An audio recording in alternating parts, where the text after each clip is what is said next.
د افغان غږ نشراتي ادارې ډیرو درنو قدرمنو اوریدونکو سلام ستړي مشئ ستاسو پام راړو د نن دوشنبې د ورځې لنډ او مهمو خبرونو ته په دعا کې د افغانستان اسلامي امارت د سفارت سرپرست ډاکټر محمد نعیم په ایکسپو 2023 نندارتون کې له افغان سوداګرو سره کتلې او خبرې ورسره کړې دي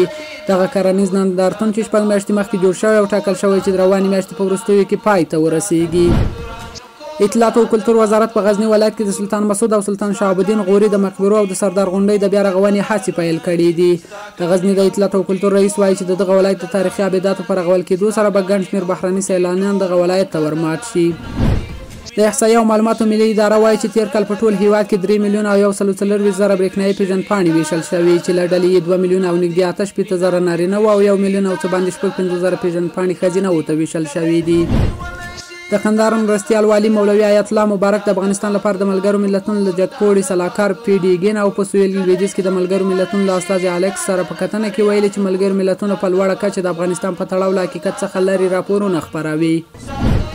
د افغانستان بانک د افغانیو پر وړاندې د ډالرو د ارزښت د کمښت په موخه سبا سې شنبه په ورځ د روان کال د وری میاشتې په 14 میلیون امریکایي ډالر د لیلام په ډول پلوري. د کونړ په مرکز وټپور او غازی آباد ولسوالیو کې 450 تنه د کسب او کار له شپږ میاشتنیو زده کړو بشپړولو وروسته فارغ او د مسلکي کارکوونکو په توګه د ټولنې خدمت ته وړاندې شول.